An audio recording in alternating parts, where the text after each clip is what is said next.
समस्त श्री 1008 शांतिनाथ दिगंबर जैन सर्वतोभद्र जिनालय जुहू मुंबई के परिवार की ओर से आपके श्री चरणों में बारंबार नमोस्तु नमोस्तु नमोस्तु।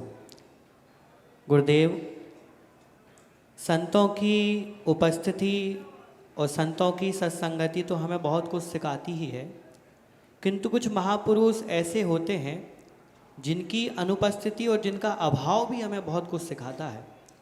आज जब हम तिलवारा घाट के दर्शन करके आए, मड़िया जी के दर्शन करके आए, यहाँ दर्शन कर रहे हैं, तो ऐसा लग रहा था कि अभी भी आचार्य श्री उन कक्षों में बैठे हैं, अभी भी आचार्य श्री का सद्भाव वहाँ महसूस हो रहा था। मेरी आंखें नम हो गई थी और हम लोग याद कर रहे थे कि आचार्य श्री इस कमरे में बैठते थे, यहाँ आहार करते थे, ऐसा होता था, ऐसे मंच पर बैठते थे, ऐसा हमको समझाते थे।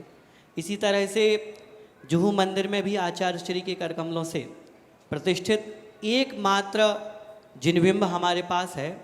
उस जिनबिंब का इतना ज़्यादा अतिशय रहा कि जिसने आज तक धोती दुपट्टे नहीं पहने थे, मुंबई जैसे महानगर में उस जिनबिंब के आने से वह अभी तक प्रतिदिन मंदिर आते हैं, अभिषेक शांतिधारा पढ़ते हैं, सब उनको याद हो गया है।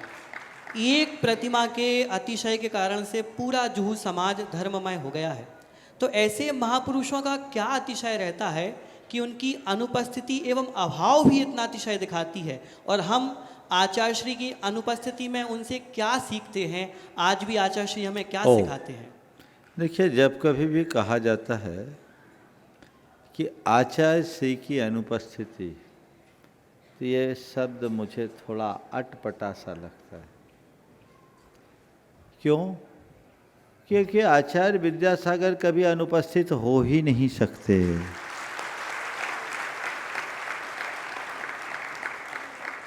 वो सदा विद्यमान है, सनातन है, शाश्वत है। आचार्य विद्यासागर कोई व्यक्ति नहीं थे, वो एक तत्व है। व्यक्ति का जन्म और मरण हो सकता है, तत्व तो अजर अमर अविनाशी होता है। और मैं आप सबसे भी ये कहता हूँ, ऐसी विभूतियाँ शताब्दियों के बाद आती है। हम सबका सौभाग्य है कि हमें उनकी सन्निधि और शरण पाने का अवसर मिला, तो हम उसका लाभ उठाएं। ये अनुपस्थित अनुपस्थित क्या होता है?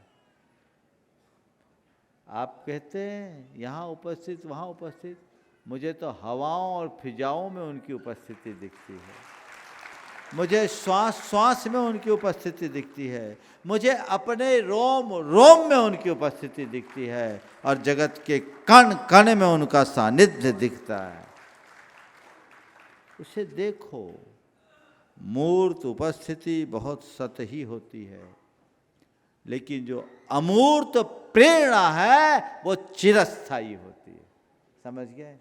तो ऐसे महान विभूतियों की वो अमूर्त प्रेरणा, अमूर्त सन्निधि से मिलती है, जो नितांत भावनात्मक होती है। जो जितना अधिक भावनात्मक रूप से जुड़ेगा, वो उतनी सन्निधि का एहसास करेगा।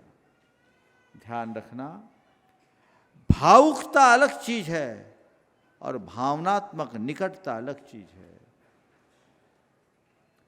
जो भावुक होगा, कोई जरूरी नहीं कि वो भावनात्मक रूप से निकट है, क्योंकि उसकी भावुकता उस भौतिक सानिध्य के अभाव को की अनुभूति को दर्शा रही है।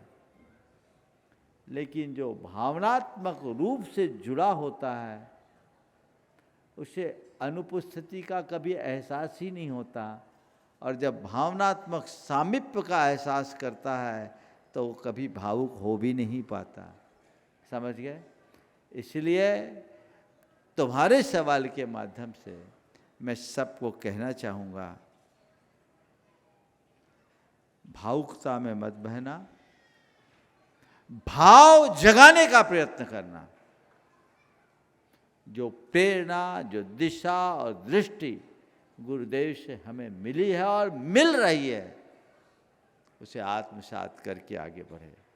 रहा सवाल जिन बिंब के प्रतिष्ठा के बाद का अतिशय, तो ऐसी विभूति के हाथ से जो प्रतिष्ठित होगा उसका अतिशय तो अपने आप होगा, इसमें कुछ सोचने की बात नहीं है।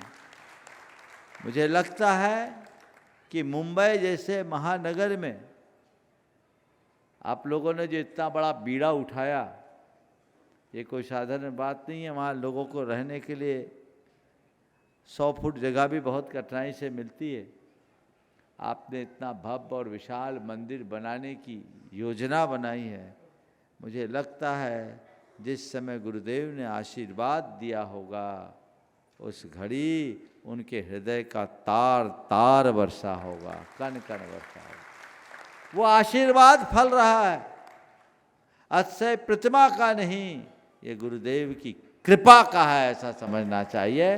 और समाज को उसके प्रति सदैव कृतज्ञ बने रहना चाहिए। बहुत बहुत आशीर्वाद। नमोस्तु महाराज।